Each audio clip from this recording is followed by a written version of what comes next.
This video is a complete summary of all canon subject matter towards the series in question. It contains spoilers and details for numerous aspects to the story and its events, and is not meant to serve as a replacement to experiencing any of the pieces of media mentioned. Please support the official releases of the developers and their entries in the franchise.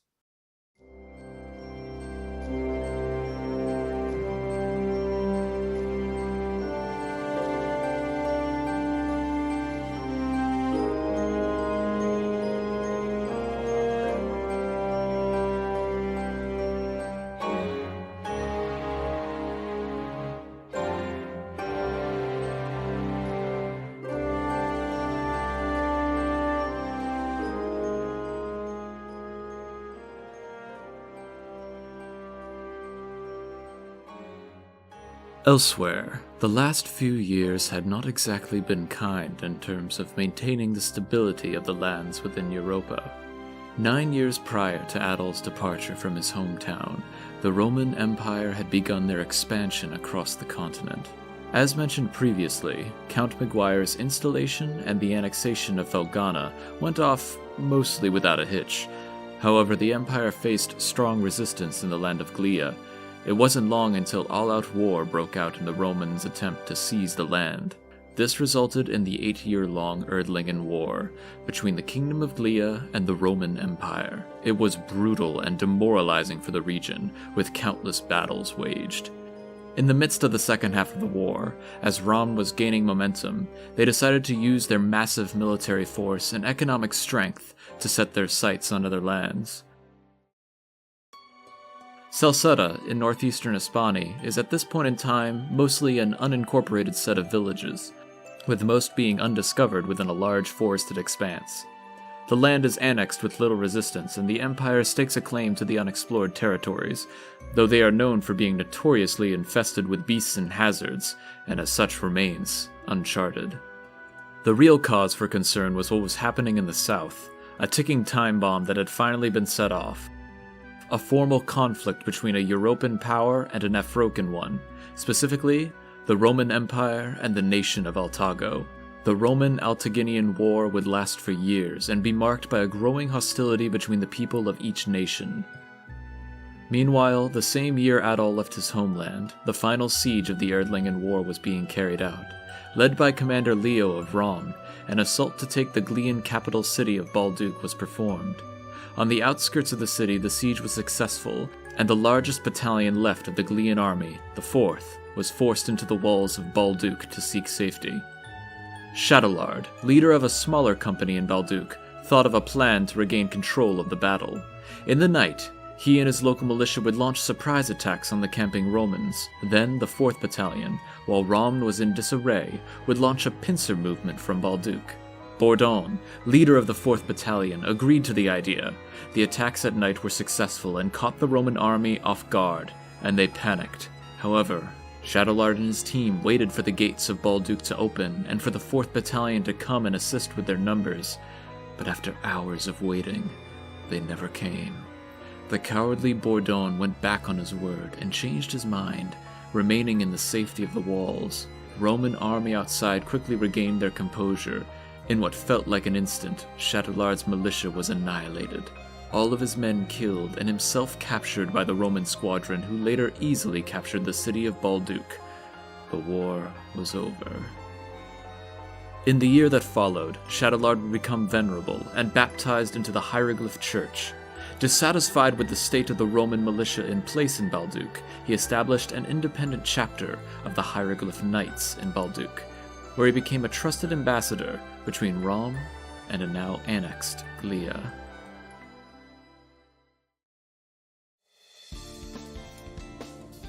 Adol already has the desire for adventures take center stage in his motivation, and he is eager to explore new lands he has never experienced. Another that has been infected by this call for the unknown is Adol's friend Dogi, the benevolent thief from Felghana, who worked under Goban in Esteria. After the peril and excitement surrounding the adventures on Ys and the Dome Tower, Dogi wants to leave behind his old life of thievery and join Adol on whatever journeys he might find. As it's already pretty easy to see that where Adol goes, there's a good chance excitement will follow. Where to start, though? It's a wide open world. The decision is made a bit easier when Dr. Flair Rawl of Ys, now Esteria, is ecstatic to have access to a wide world of medicine and herbs. But for now, it's best to get more of what he knows best. The Celcetan flowers of Ys are a staple of the Esterian medical craft, and having more would really benefit the townspeople. The best way to get more and fast is to journey to the source, the land of Celceta to the south. Sounds like a reasonable suggestion for a first destination. Adol and Dogi offer to provide escort to the good doctor. Sometime later, they arrive at the frontier village of Kaznan within Celceta. Their journey, mostly on foot, takes some time, and at this point, nearly a year has passed since the events on Esteria. On their first evening in the town tavern, Dr. Flair quickly heads to bed from exhaustion. Meanwhile, Adol and Dogi discuss their plans. Near the city when traveling, the group quickly learns of the large forest in the western reaches of Celceta that has largely gone unexplored. With Kaznan being the furthest that the Celcetan people or the Empire has marked, Dogi can already see how much this excites Adol. It isn't long before the Celcetan flowers are obtained, and Dr. Flair is eager to head back to Esteria to conduct his research. Dogi offers to escort him back to Promolok and then Esteria, while Adol can stay and satisfy his curiosity within the region. With a warning of caution that will probably go ignored, Dogi sets back off to Glia, and Adol begins his exploration through the great forest of Celceta. Navigating through the forest is exhausting and confusing by oneself, but Adol finds his way. Over the course of his journey, Adol recalls memories of his childhood, always the adventurous sort who idolized his father and loved hearing tales of exploration and grandeur. Eventually, however, the young swordsman is able to make it to the most noticeable landmark in the immediate forest, an enormous tree next to a barren crater. Near the tree, suddenly, a dagger flies out of the foliage. Adol, quick on his feet, draws and deflects the dagger with his longsword. Surprised that her mark was blocked, a young hunter named Karna emerges, and is surprised to see that the beast she was aiming at was actually a man. After some apologies, she offers to take him to her home and introduce her people. To Adol's surprise, this large tree is her home. The tree folk emerge and introduce themselves as the members of Komodo village, and are surprised to see anyone outside the forest come to greet them. While cautious, the village chief Assad allows Adol into the village, and his children Karna and Remnos provide a tour of the town. Karna is one of the village's finest hunters, and Remnos, while not a fighter, is adept in the arts and excels in his harp-playing skills. Karna and Remnos are happy to show Adol around town, allowing him to meet the residents and visit some shops. The tour ends with them showing Adol their quaint shrine, dedicated to their forest god. Afterward, Remnos gives a small performance with his harp playing. He plays a song that has been passed through the generations in Komodo. He says how it was composed to represent the image of an ancient kingdom that perished hundreds of years ago, the kingdom of Celceta. Its ruins lay scattered throughout the great forest. Adol is excited to learn more and is eager to uncover the Forgotten Kingdom's secrets. First thing in the morning, Adol is ready to set off deeper into the woods.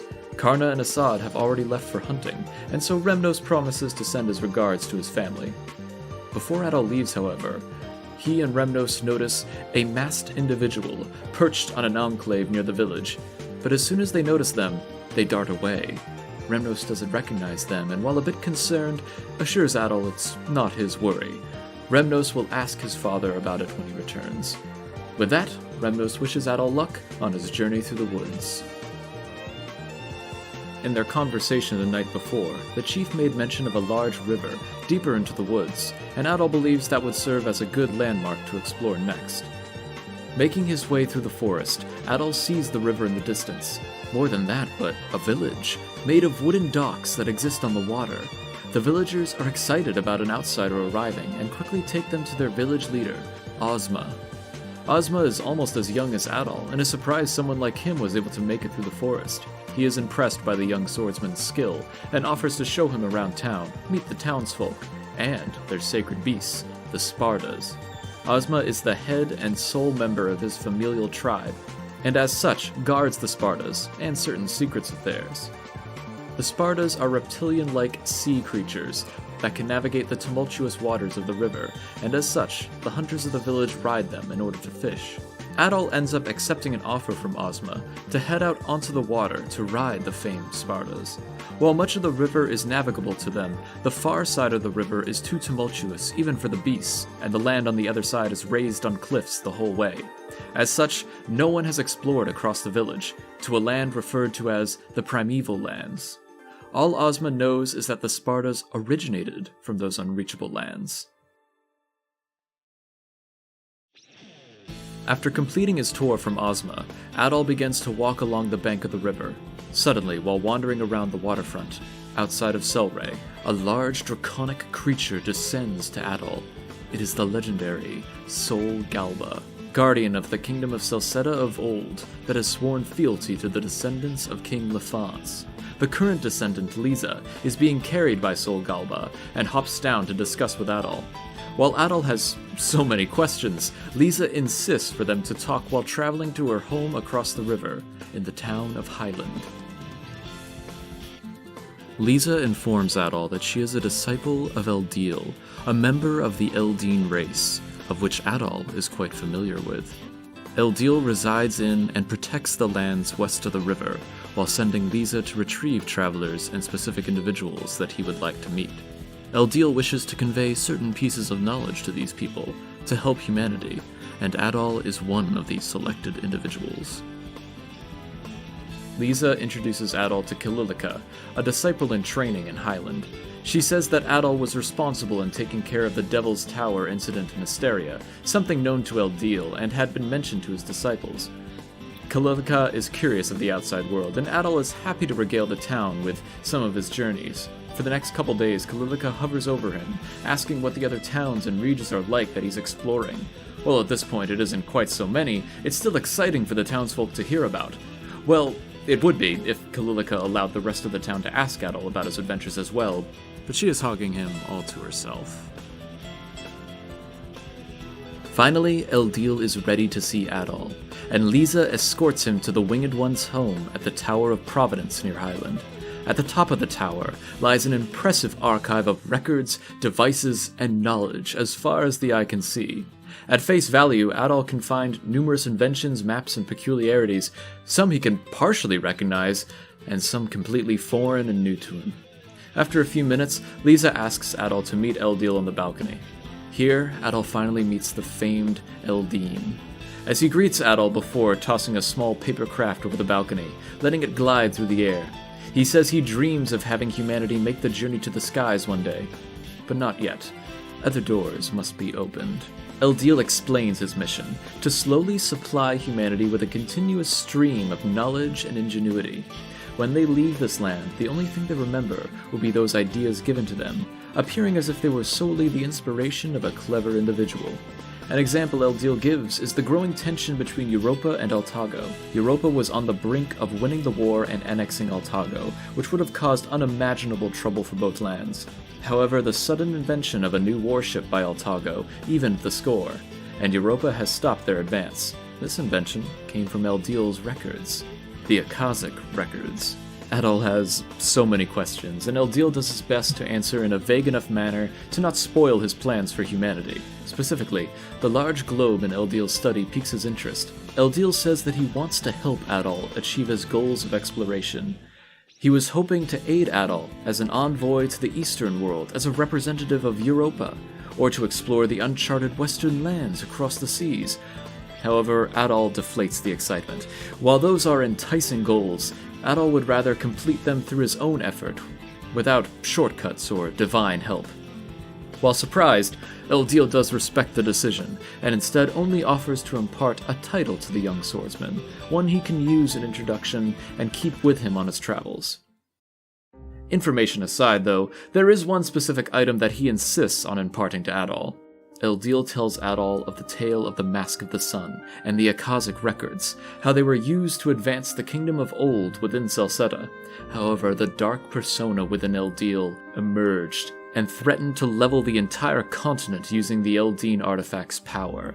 Because of this constant threat of Dark Eldeel, the Winged One believes that it is no longer safe to keep the mask in his possession. After hearing of Adol's success in freeing Esteria of its demonic curse, he believes that it would be best to leave the mask in Adol's possession. The swordsman accepts the responsibility and the mask. However, it isn't long when the persona within Eldeen, sensing the mask leaving his possession, comes to the surface, demanding the artifact back. Adol, rightfully so, attempts to escape the looming presence. He quickly flees the tower and is able to make it to the nearby woods on foot. Dark Eldeen is easily able to track the young swordsman to a nearby waterfall. Summoning the power of his Providence Tower, Dark Eldeen casts a lightning bolt on Adol, knocking him off the waterfall, sending the mask flying. Just before he can reclaim it, though, Eldeen resumes control and buries the persona, returning to the tower from the nearby village of Danaan, an enclave of peaceful former Darklings who made a point to rectify the faults of their ancestors, had some warriors watching and waiting. The warrior Frida managed to grab the Mask of the Sun and take it back to her village, while Durin managed to recover Adol and tries to return him to safety. A few years prior, Frida was given a homunculus fairy by her fiancé. The fairy Nina was created and given life via alchemy, a science that had been making strides in recent times across Europa. Frida's former fiancé Ernst excelled in the craft, but the two split after Ernst left Danaan village to follow the more malevolent ideals of the former Darklings. Ernst's brother Geiss went after him to try and convince Ernst otherwise. The two have not been heard from since their initial departure. Durin of Danaan carries Adol all the way through the forest to the outskirts of Kaznan. He knows the amnesia of his journey will have been amplified due to the barriers surrounding Highland and Adol's injuries. He leaves Adol and prepares to help him when he reawakens. In the meantime, he needs to speak to Nina to confirm this information. A rain begins to fall.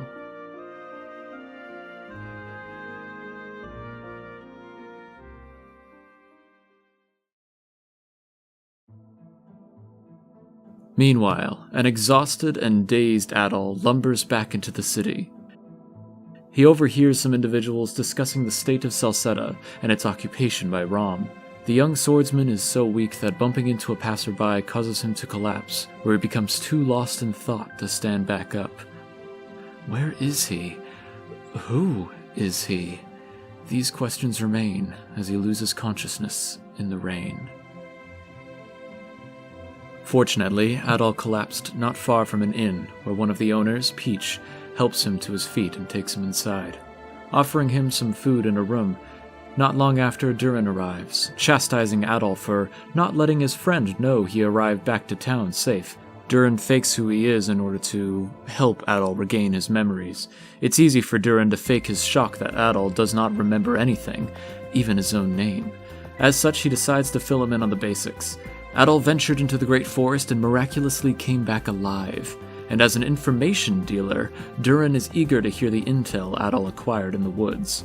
Adol tells him the truth. He remembers nothing of his journey. Durin, believing him, asks to take his leave, sensing that Adol has gotten himself into trouble he wants no part in. As he leaves, though, a miner barges into the tavern. Apparently, monsters have been uncovered in a recently unearthed vein in the nearby mine. Apparently, Commander Leo of the Roman army is on a training exercise, and the rest of the militia is panicking. The miner came here looking for any help he could find. Those present head to the mine, where Griselda, the newly appointed Governor General, is filling in as commander with Leo out of the picture. She quickly returns order to the Roman troops and has them prioritize the safety of the miners still in the caverns. It'll be hard, though. The head miner and some workers are trapped in a pocket of the mine where the monsters came out of, and the troops don't appear to be the most capable lot. Adol starts to recall a bit about himself, the first things returning being his sword skills and heroic instincts. He decides to make his way into the mine to help, and Durin follows. Durin, feeling guilty that Adol runs into the mine without skills or items, gives him a sword and offers to join Adol in the search and rescue. It isn't long before the art of the sword returns to Adol, and Durin's hand-to-hand combat proves to be a good complement.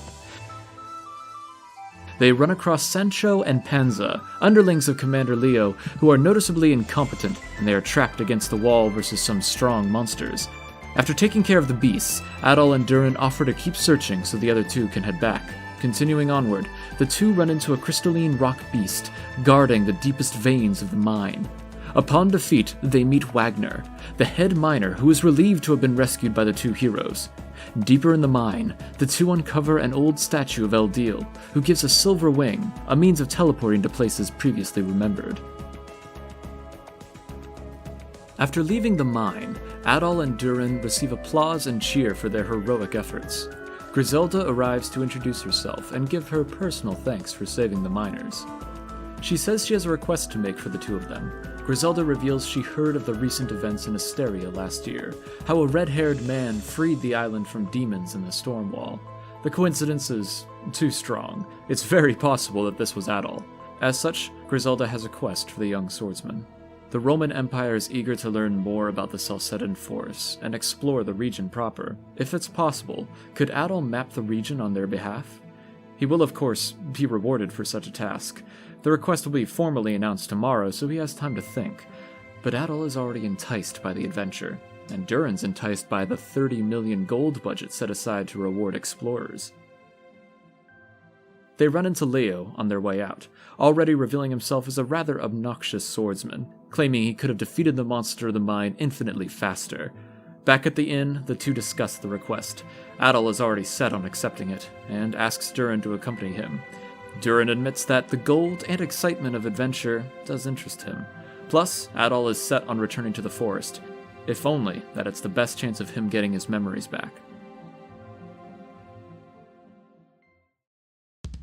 The next morning, after a quick tour around the city, the two warriors return to Griselda's to receive a blank map of Celceta with a whole lot of room to fill. As they are on their way out of the forest, Leo, along with Sancho and Panza, approach, saying he also accepted the Governor General's request, and with him on the case, Adol and Durin shouldn't waste their time. More annoyed than worried, the two warriors continue onward into the plains that lead into the great forest of Celceta. Within the Beast Plains, the two find themselves fighting monsters quite a bit more fearsome than within the mine.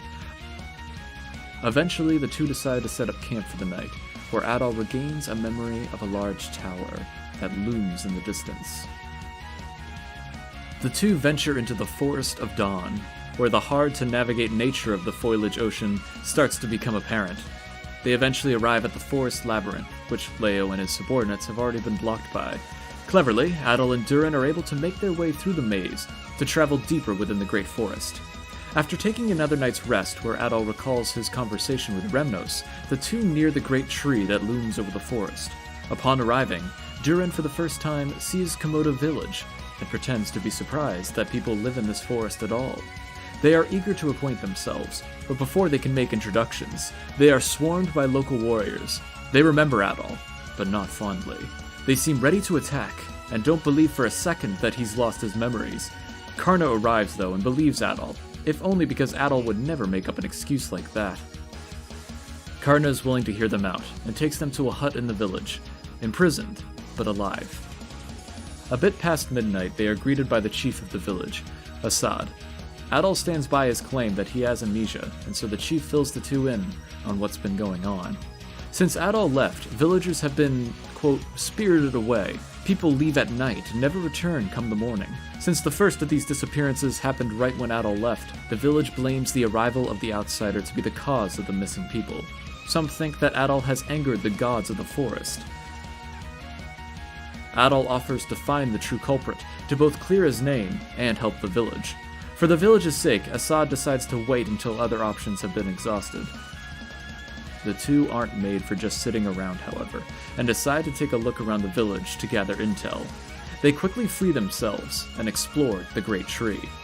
Through exploring the village, some memories return to Adol, mainly his first visit of the village, exploring with Karna and Remnos and the masked individual they saw.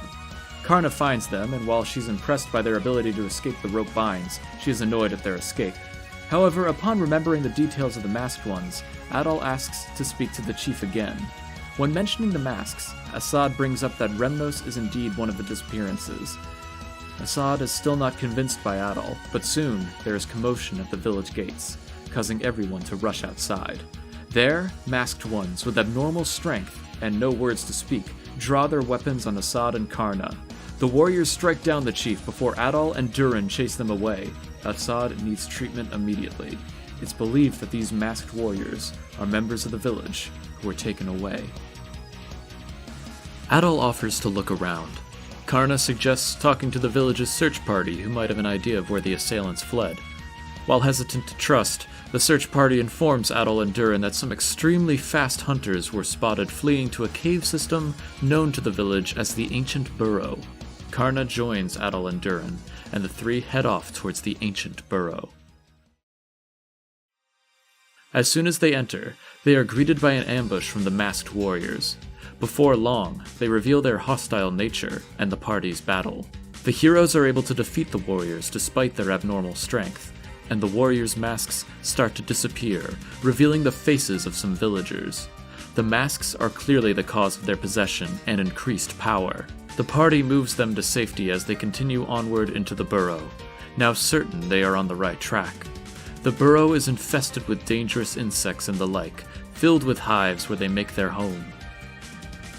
To proceed, they must defeat a gigantic hornet creature. To traverse further, the group acquires dwarf bracelets, allowing them to shrink and enter small hovels within the cave system. When they reach the end, the group hears harp music in the distance, and Karna recognizes it as Remnos is playing. But when confronted, like the rest of the masked ones, he does not respond and must be subdued. But before they can duel, Remnos summons a crustacean-like creature that facilitates his escape. After the monster's defeat, the group tracks down Remnos. Before they can remove his mask, however, a violet-haired woman reveals herself and calls the masks a success. She introduces herself as the magician Bami, who claims to be able to control the darkness in people's hearts. Apparently, the masks only increase the user's strength. Bami's magic possesses them. Also, Remnos is apparently a naturally gifted warrior, the most capable in Komodo, in fact, and had been deceiving those around him, likely to not decrease the morale of his sister. Bami flees with Remnos in tow, much to the ire of Karna. The party returns, and a recovering Chief Assad confirms that Remnos is indeed a gifted fighter, picking up skills and techniques almost immediately. He also says that the villagers besides Remnos have all returned safely to Komodo. Karna needs time to collect her thoughts, and Adol is eager to learn more about Bami and her magic masks. Before leaving Komodo, however, Assad recalls that when Adol initially came to the village, his next stop was another village built on a riverside, giving them a destination deeper into the forest. After helping out some villagers, Leo and his comrades finally arrive in Komodo. Near the river in question, Adol and Durin camp for the evening, and in doing so, Adol recalls his memories with Ozma and Selray. Come the morning, the two travel to the village where a bit of deja vu begins. The villagers surround Adol and Durin, calling out that they can no longer fish because of Adol. A similar situation occurs, resulting in the two being locked in a hut in Selray. According to the villagers, as soon as Adol left, the river became poisoned, and he's the only suspect. While stuck, some more detailed memories of Adol's time in Selray and with Ozma come to light. They concluded that they'll need to speak to the leader himself. As they ask the guard for permission for the meeting, Ozma is already on his way and meets the two of them personally. While he doesn't believe Adol is innocent, he does want to hear him out and offers a proposal. Adol can prove his innocence by finding the true culprit and will be allowed to investigate around the village. Ozma temporarily joins the group as they explore the settlement. They learn that the river has been dyed crimson with poison as far as the eye could see, and it was all coming from upstream. Fortunately, only a couple fishermen got sick and have made a full recovery since. The sacred beasts, the Spartas, have a natural home upstream, and them being poisoned would be a serious issue. Since their dwelling is only allowed to be visited by Ozma and his family, which at the moment is only Ozma, Adol is the only suspect. They come to a conclusion that a group must be responsible for this much poison, and that they will need to investigate the river more closely. On the river while riding Spartas, a paper craft flies above, near the poison that infects the rivers. When they are far enough along the river, Ozma reveals the truth. He knows who poisoned the river. Apparently, it was the Spardas themselves who poisoned it. Upstream in their breeding ground, wild Spardas secrete a poisonous substance when excited or scared. These are secrets of the Sparda that only members of Ozma's family know. While Ozma knows how the incident occurred, he does not know why, and asks Adol and Durin to accompany him to the home of the Spardas to investigate. They accept, and the three head upstream.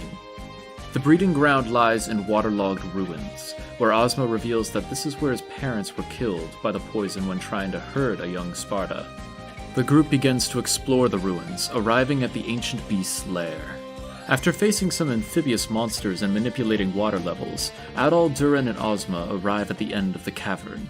Here they find a baby Sparda, stabbed twice with a pair of large daggers, desperately swimming from a large angler-like fish.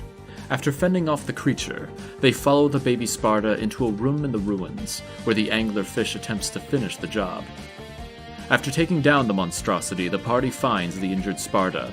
Ozma nurses them to health, and the group wonders who could have done this. As they think, though, 3 large wild Spardas emerge. Stressed and excited, they turn the pool red with their poison. Suddenly, they get called off. A beast tamer, Gaddis, reveals himself. He insults the people of Selray, disrespecting their methods, and claims his way of taming Spardas through pain is just as good, if not more, efficient.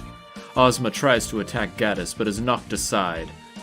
The tamer once again calls out Ozma, before fleeing once more.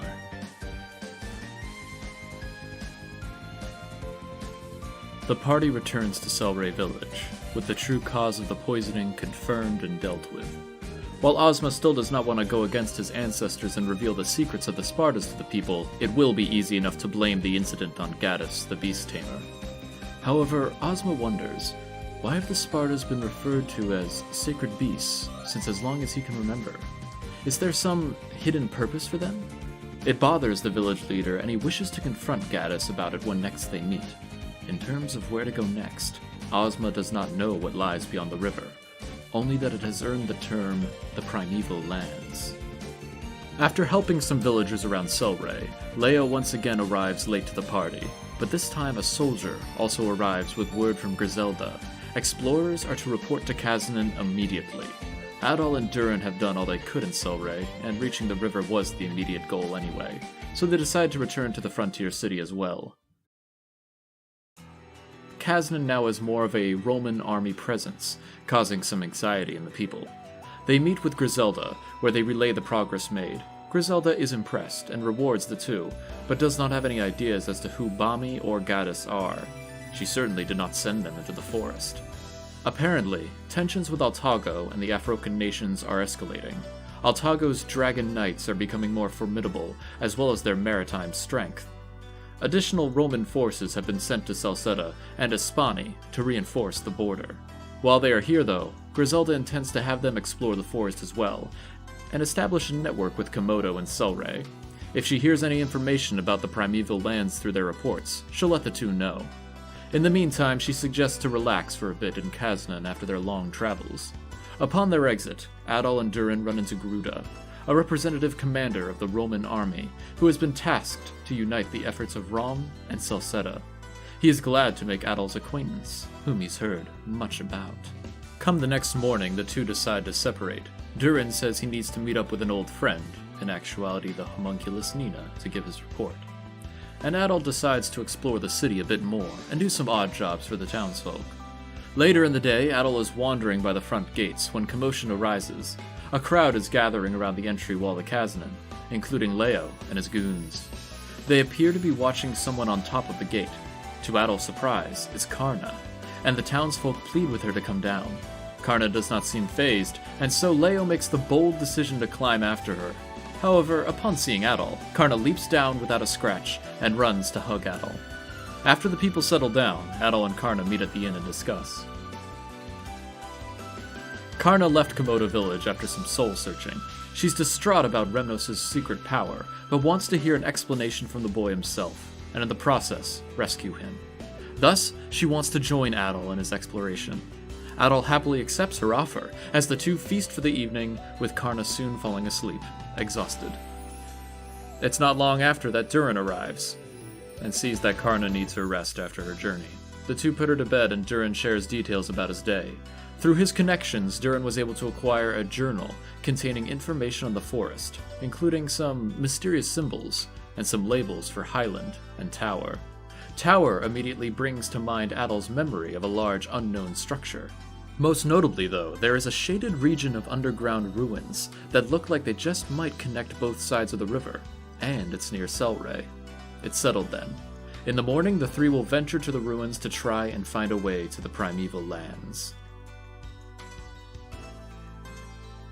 The party pays a visit to Ozma when arriving back in Selray, and he has something to discuss. Ozma is endlessly intrigued by the true nature of the sacred beasts and wants answers. He believes the truth lies in the primeval lands and asks to join Adol's party in their exploration. Again, Adol accepts, and Ozma believes he knows the ruins the group learned of and offers to lead them there. An insignia written in the journal is the key to unlocking the entryway to the underground ruins, and the gang immediately proceeds through to the passage under the river. At the entrance to the ruins, another statue of Eldeen is seen, as the party discusses the legends of the kingdom of Celceta that existed hundreds of years ago. Numerous beasts lurk throughout the caverns, including a large centaur-like golem that guards the exit to the other side of the river. On the other side, the first thing the party witnesses is a graveyard, presumably in the primeval lands. They can see the great tree of Komodo and Selray village on the other side of the river. Suddenly, Karna notices something. One of the graves is inscribed with Adol's name on it. Everyone is shocked and confused, but if anything else, this proves that these lands were visited by Adol previously, and that it's inhabited. Once again, a papercraft airplane flies overhead, causing Adol to remember the words of Eldeen, if only for a moment. The party wants to explore the region and find the caretakers of this graveyard. In the distance, they witness the town of Highland, much larger than Kasdan, as well as the Tower of Providence in the distance, with thunder clouds encircling it. Given the past experiences with Komodo and Selray, the party prepares for the worst upon entering a new town for the first time. As they arrive, though, instead of attacking Adol, the townspeople flee in fright, thinking Adol is a ghost. Complete arrives and for once believes Adol in his memory loss, and reintroduces herself.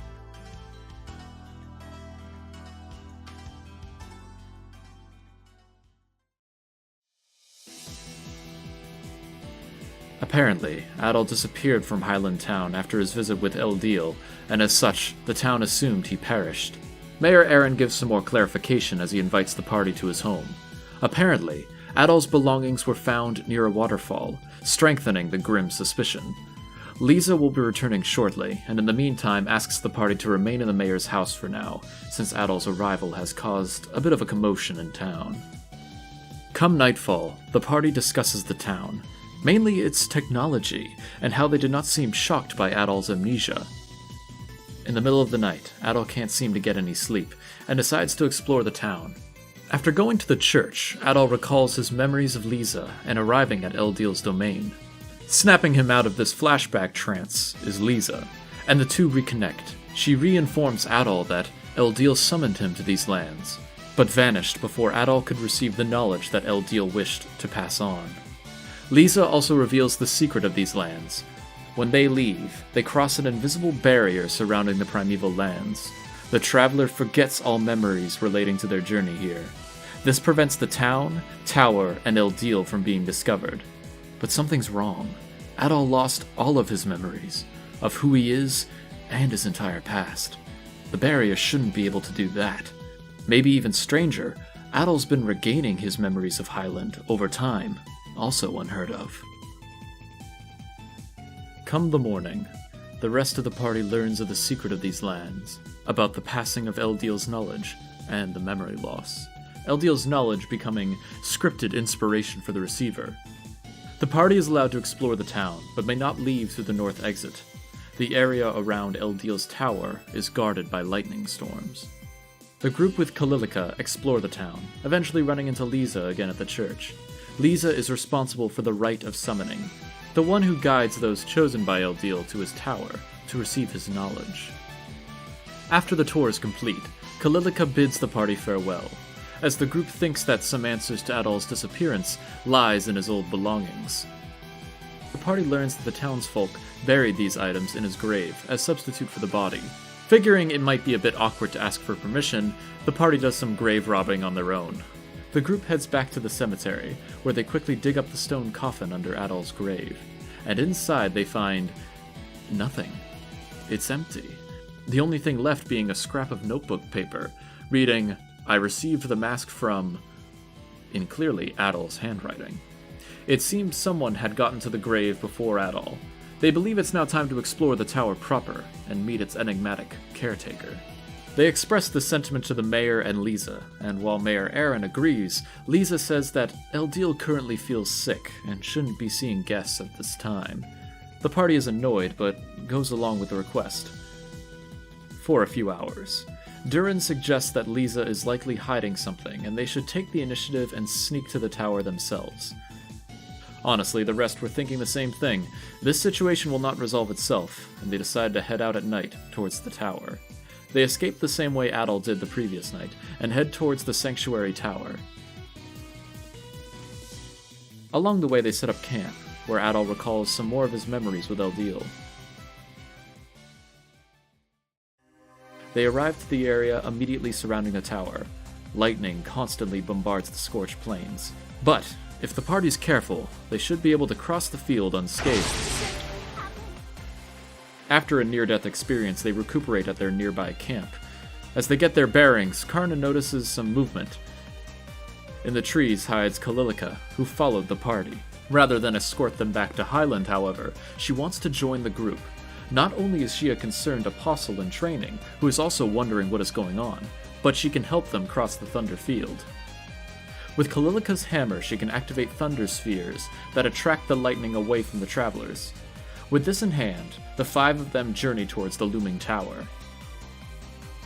When they arrive, Complete tells the rest of the party how this tower controls both the thunderstorms around the tower and the rain in the river, causing its currents to be unpassable.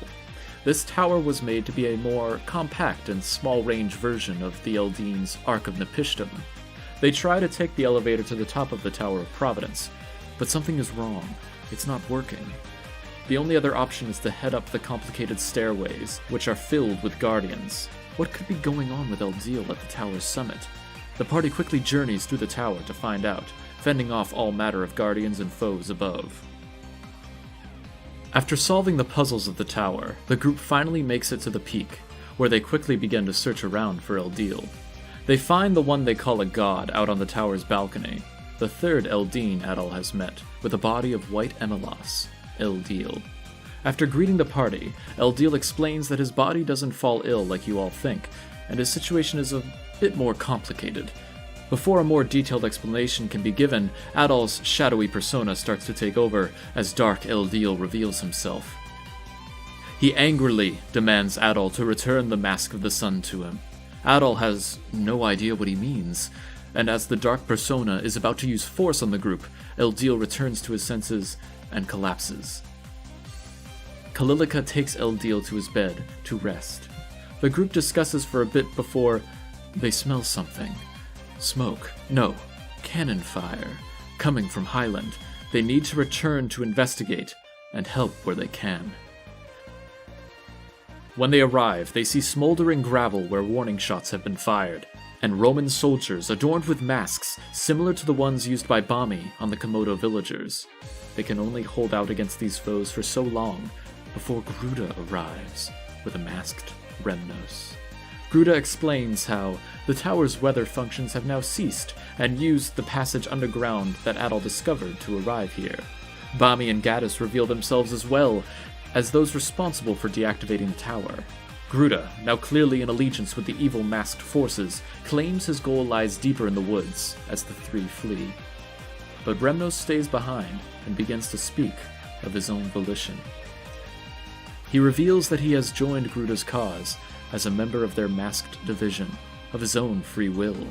Remnos only hid his strength because he simply didn't care about its applications, nothing more. Now the secrets of the woods, that's fascinating, and Gruda's desire to seek out the Mask of the Sun is most exciting. A worthwhile pursuit for him. Karna believes him enough, but that's not going to stop her from forcing him back to Komodo. They try to capture Remnos, but the masked warriors hold them off long enough for him to escape, at which point the rest of the warriors flee as well. Later, Durin talks with Nina to relay info to Danaan. It may be time for him to tell his friends the truth. Meanwhile, everyone else is desperately trying to maintain the peace in the village. While Roman forces under Gruda's control are already heading deeper into the forest, they believe that the note in Adol's grave was in reference to the Mask of the Sun. On his first visit, Adol must have received it, and now it's lost. Mayor Aaron recalls how legend says that the Mask of the Sun was used in the era of the Kingdom of Celceta to enforce its rule, but then something happened to end the kingdom.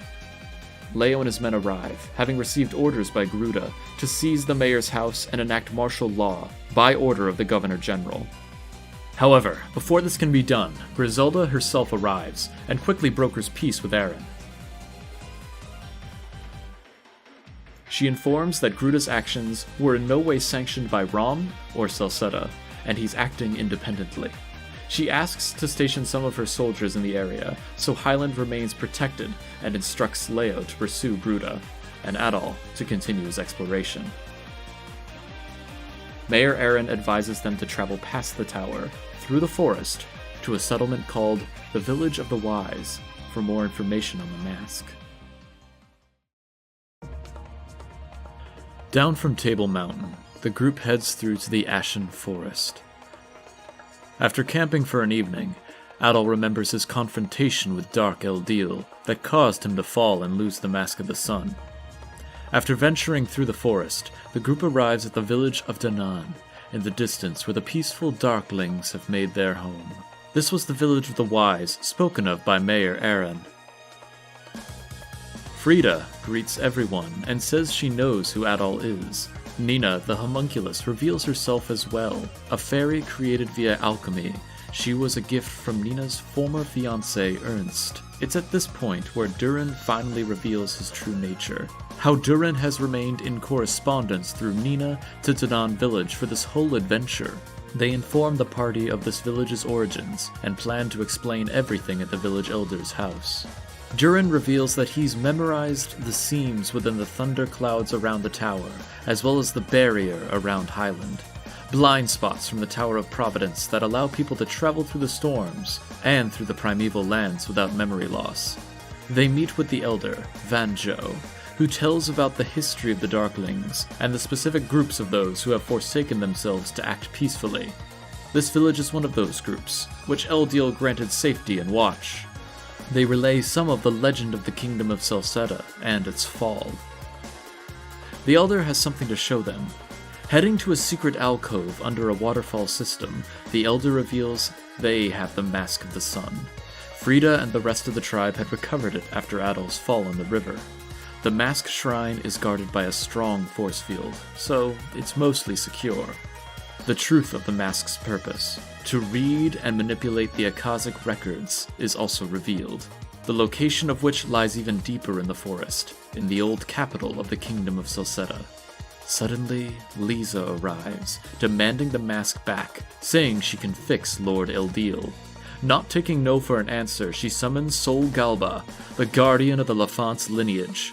The party attempts to subdue the Galba, while not hurting Lisa, but to no avail. Sol is simply too resilient for conventional weapons. It destroys the mask barrier and snatches the mask for itself. However, seizing his opportunity, a lurking Gruda appears and quickly grabs the Mask of the Sun. Waiting until the barrier was broken, the moment was just too perfect. Gruda had informed Lisa of the mask's location and said that it could calm Lord Eldeel in hopes of this result occurring. Gruda, Bami, and Goddess were originally from Danaan as well, and decided to follow more in the darkness of their ancestors. They defected to Rom to build power in hopes of one day returning and reclaiming the powers in Celceta. That day has finally come. Bami, Goddess, and the Mask Division have been holding the rest of the village hostage. With mask in hand, however, Gruda flees with his subordinates. Back at the Elder's house, Lisa informs them of Gruda's ruse, and her descendants to Celcetan royalty, as evidenced by her control over Sol Galba. Gruda is likely planning to take the mask to the old capital, Eldeen, deeper in the forest. The party wants to give chase, and Frida will join them serving as a guide. Lisa will head back with Sol to learn more from the records in the Tower of Providence. With Lisa bidding them farewell, the rest of the party sets off for Eldeen, once again through the Ashen Forest. Within the woods come Leo and his entourage, who has already fallen victim to the plumes of poison that appear in the forest. Frida can aid in the passing of these areas by covering the geysers with a frozen mound. After finally finding a safe enough spot to set up camp, Adol once again recalls a memory, this time once more of his time with Eldeen. Near the capital of Eldeen, the group comes across Colonia Battlefield, where the final confrontation between Lafance and Dark Eldeen took place 800 years ago. From there, they can finally access the capital city itself. They'll need to avoid detection if they want to access the Temple of the Sun, but something else sticks out. An enormous tree to the side of the capital, which echoes elements of familiarity within Adol. Frida clarifies that it's a rhoda tree, planted by Eldeen hundreds of years ago. In front of the Temple of the Sun, they see Remnos and his masked division, and it's hard for Karna not to approach. Remnos leaves to report to Gruda, and this becomes a good opportunity to explore the Temple of the Sun. However, the door to the temple is firmly sealed shut. Frida has an idea and asks Nina to look for Lisa. When asked about Nina, Frida reveals that her creator was Frida's ex-fiancé, Ernst, who left when Gruda was recruiting for the proper Darklings years ago, taking an object called the Black Key with him. His brother Geiss also left to try and bring Ernst back. Suddenly, Gruda and his group confront the party, and out of nowhere, lightning strikes from above, taking out the heroes. It's revealed to come from Dark Eldeen.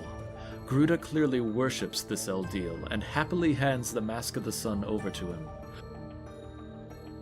While wearing the mask, Eldeen is easily able to open the doors to the Temple of the Sun. They head in and shut the door behind them, with the party unable to stop their access to the Akashic records. Nothing left to do but search the area for clues on another way into the temple. Suddenly, Karna's instincts sense something, a creature, a rue, in the distance. They follow the rue to a hovel in the rhoda tree, where the rue have made a home there. Suddenly, a mysterious voice beckons them into the tree proper. Deeper within the nest, the party discovers the source of the voice, a large, imposing, grand rue. He is the oldest of the rue and can even talk. Apparently, he can also understand the rhoda tree and serves as its interpreter. Necessary, as the tree is the one that summoned the party.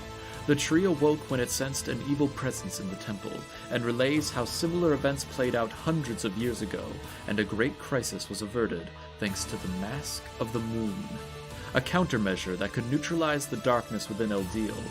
Two areas exert energy similar to that of the mask, Mount Vesuvio, an old training ground for Lafance, and the other being the ruins on Lake Tolmes, another spiritual significant location to the king.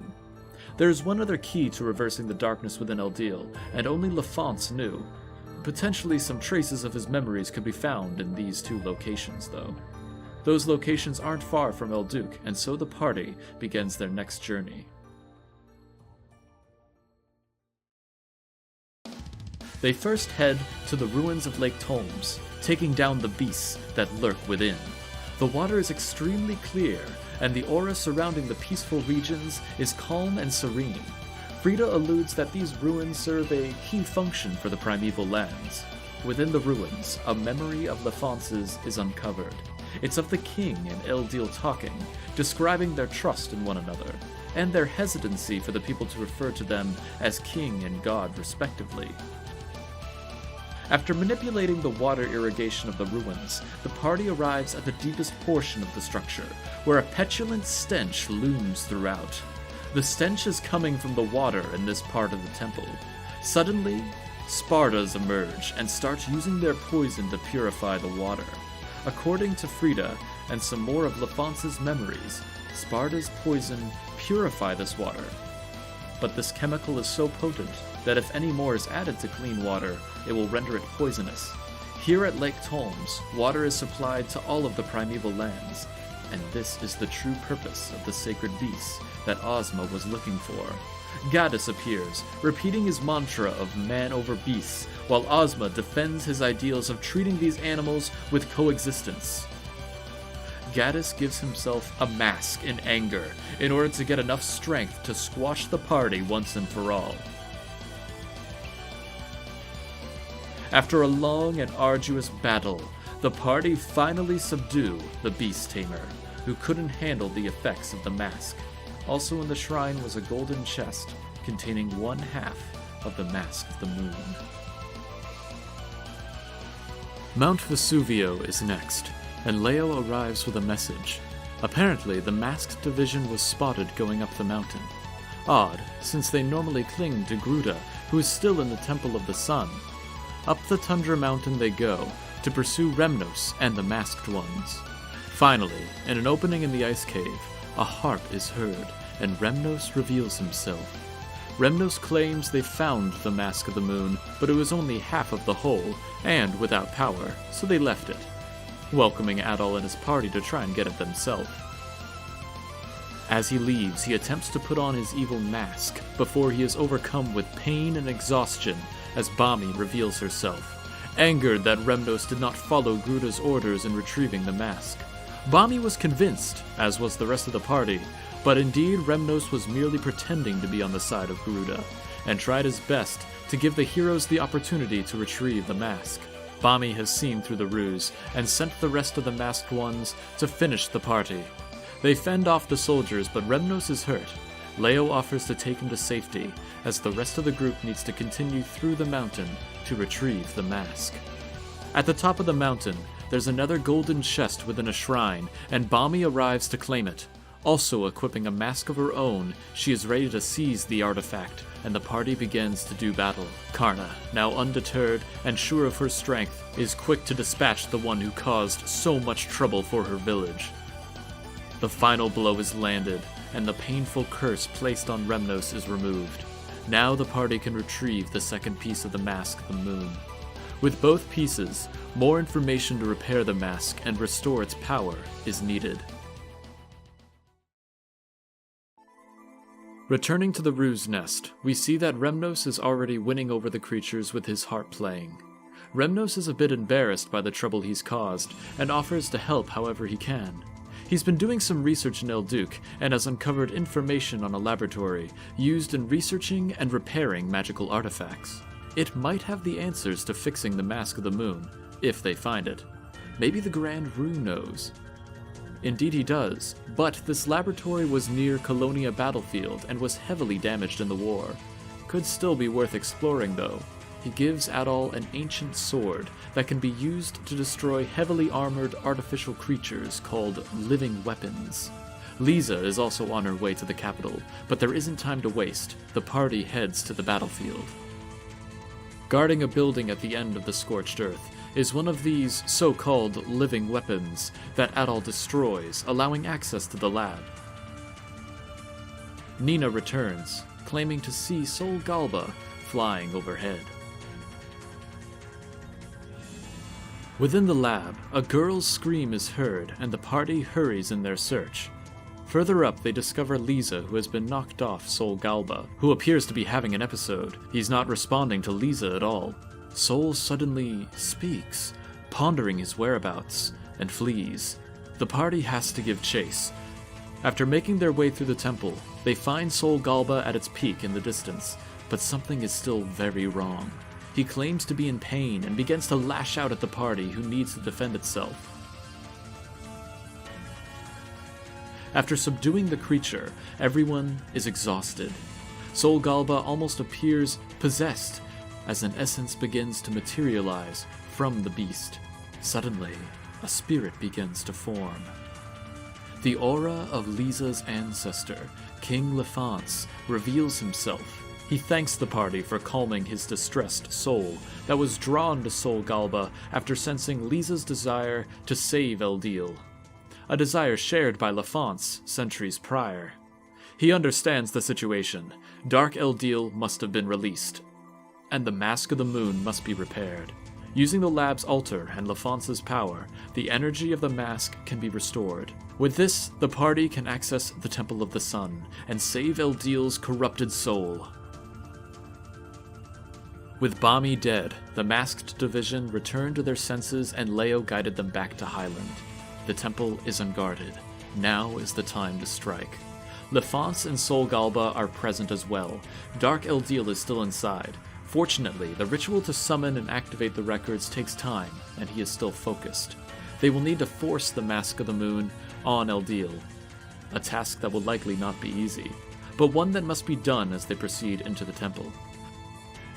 For now, though, Adol dons the mask in order to access the Temple of the Sun. In the back room, Dark Eldeel is seen enchanting the large Akazic sphere behind him. Eldeel wants to finish what he started 800 years ago, summoning disasters across Europa to wipe out humanity, an act he only cares so much in doing because he has embraced his identity as a god, and sees this as the ultimate act of the divine. Dark Eldeel will not allow the mask to be placed on him so easily, and finally has a proper battle with the group. It's tough. Truly powers befitting of a deity are on display, as Adol and company use all that they've learned to confront the dark entity. Finally, the party can subdue the dark essence long enough for Eldeel's true persona to return to the surface. Before anything else, he asks Adol to give him the Mask of the Moon. It won't be long before his dark half returns. With the mask placed on Eldeel, he can regain his senses and says hello to his friend, the King of Celceta, once again. He reflects on the Dark One's nature, how, while he was evil, perhaps he had his warped idea of ways to move humanity forward out of care for the species. While pondering, though, Gruda reveals himself. Gruda supported Dark Eldeel's aim, but realized malice like this must be performed by a human, as he reveals the Mask of the Sun, given to him by Dark Eldeel. He instantly uses the mask to enter Iris, the realm inside the Akazic sphere where the records are stored as light tangible to one with the mask.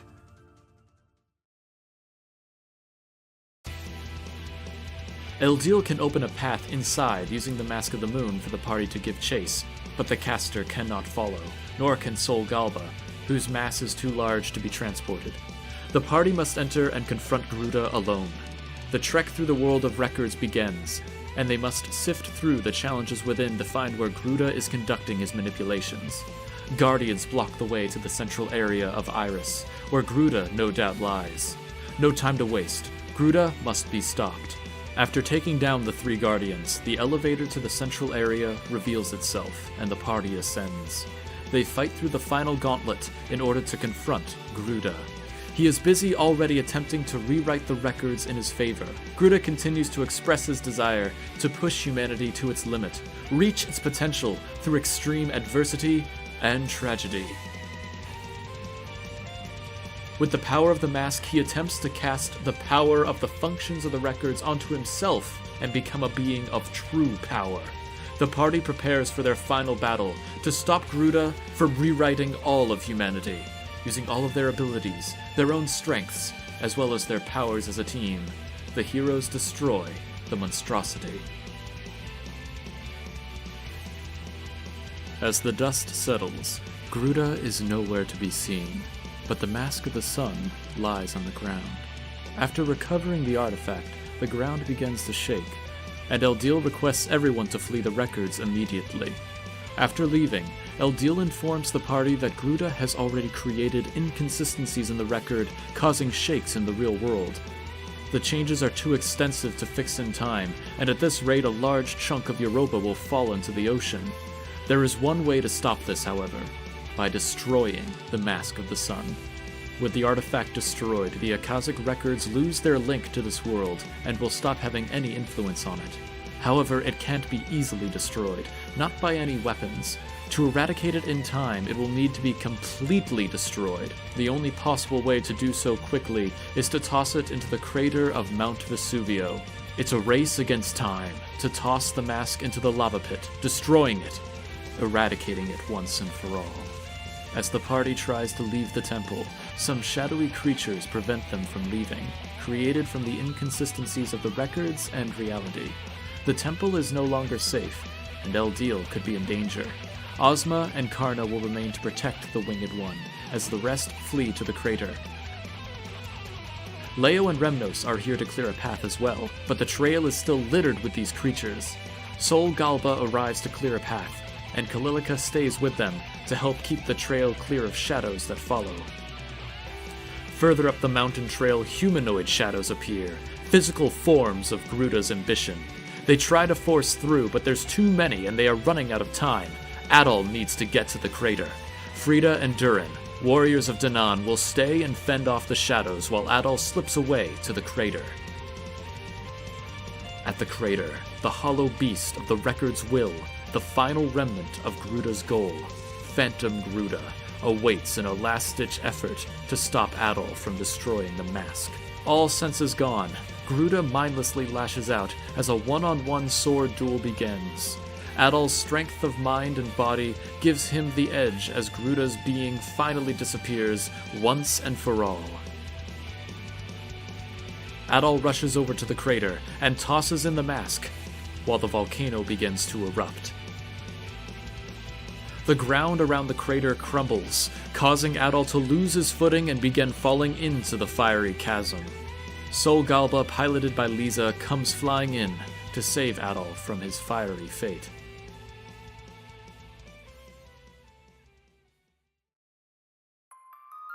As they look onward, King Lefance says his goodbyes to his friend Eldeel. Eldeel reveals that he plans on saying goodbye to this land as well. With the danger of his dark persona still lingering, Eldeel recognizes he is a danger to those around him. And with the Mask of the Sun destroyed and the Akashic Record's function removed, the purpose of conveying information has reached an end. It would be safest for everyone if, like his Esterian counterparts, he went into a deep slumber to protect those he cared for. As such, the last of the conscious Eldeen, Eldeel, went to the Ruse Nest near Elduk, where he entered his deep slumber for however necessary, until his kind were needed once again. As they fly towards safety, Adol recovers the last bit of his memories he had yet to recall. After his refusal to accept the knowledge of Eldeel when they first met, Eldeel decided to impart a title to Adol, one that he could take with him on his journeys. And now, the fiery-haired swordsman can remember the blessing of the Winged Ones, Adol, the Adventurer. After confirming his friends made it to safety and the village is recovered, Griselda and Commander Leo began to make more diplomatic relations within the previously unreached lands of Celceta, as any borders surrounding the tower and Highland had been dispelled.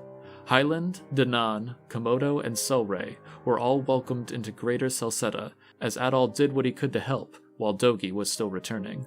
When his companion did return, the two once again set off, as their adventures across Europa were only just beginning.